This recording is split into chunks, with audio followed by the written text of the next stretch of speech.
going to program quite quickly the flight simulator and the control panel with it. So forgive me, it's going to be a little shaky, but as long as you get the gist of it, then we'll be good. So we have our TV at the top, we have our monitor, we have our control panel. It is the C2. This should be what yours looks like. I put mine on a desk. And then we have our computer. Here's our two connections that we need. The one that goes into the wall will be this one, and then the one that goes into the USB will be this one. Don't connect them until you are ready to load the program though. So prior to loading the program, you should have X-Plane 10. And then if you double click that, you have these options that come up. And you need to do X-Plane 32-bit.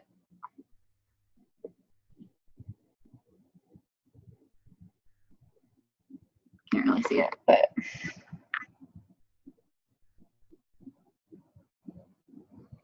so in resources and then plugins, you will have your driver. So that's where you need that USB driver. I know you can't see it, but it says USB HID plugin.xpl. This is what you have gotten from online.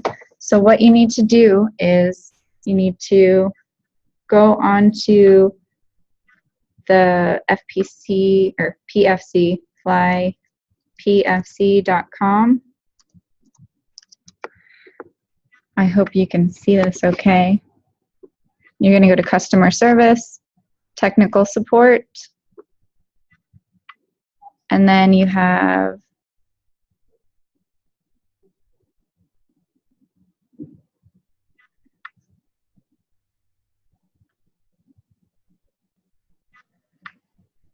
the technical support library, and you are going to make sure to download this one, USB Cirrus 2 C2 Pro Avionics driver for X-Plane 9. And then it will download a driver. It should take about 2 minutes. And then you are going to put the driver into this folder, into X-Plane 10 resources plugins. That's it. And then you have a whole bunch of other XPLM, XP widgets. So make sure you put it in here. And then you are going to test run it. So I did have a problem.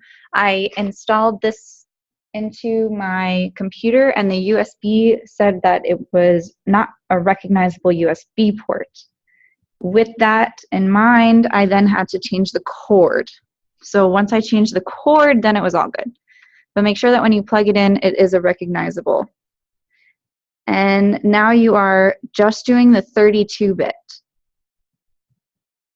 So if you don't have a 32-bit shortcut like I do, then you go to X-Plane 10, and there's the X-Plane 32-bit at the bottom. And then this should load up. Sometimes it's faster than others, but this is pretty fast right now.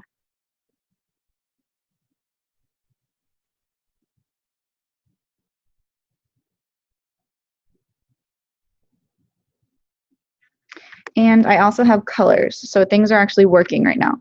I'm going to have the mixture pretty far forward. I'm going to have the throttle halfway, and I'm going to have my ignition, everything on, so that it's already started.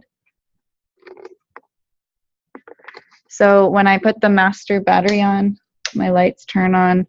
That's because my panel lights are working. And a quick way to know that everything is plugged in is if you do the electric trim and the trim actually moves.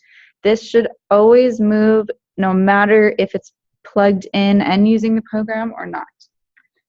Ideally, if it's plugged in and working, when you do electric trim, it will work.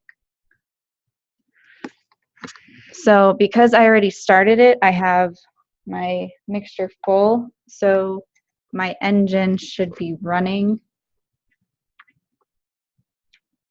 My students turned this off, so it's not running. So my fuel selectors were off. So I'm able to move. I'm just going to put it on pause by hitting P right now So now it's paused. But I'm moving the throttle back and forth, and if you can see, the throttle in the screen is moving, so that is a good sign. I'm moving my mixture back and forth. I see my mixture moving, so it's all connected. It's all set up. The only thing that I have to do now is go to Settings, Joystick, and Equipment, and verify that my yaw toe brakes, you can't really see it. This one says yaw, this one's right toe brake, and this is left toe brake.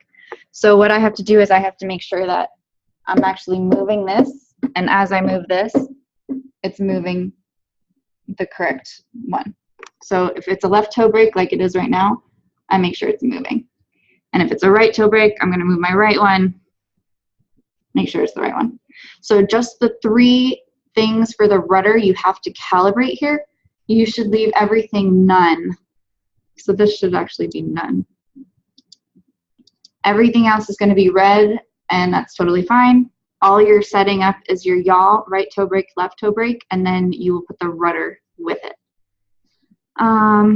Everything else, so even if I moved the ailerons, nothing is actually going to show up here. So that's okay.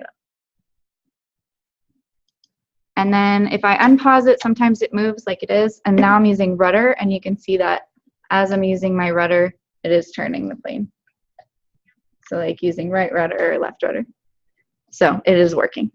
And my throttle comes back and everything should stop. Brakes work as well. Okay, please let me know if this worked, and hopefully it did. If it didn't, we can always call the Precision Flight Control people. They were actually really nice and helped me and walked through it. They're in California, and they're at a 3-hour time difference, but that is what you need to do.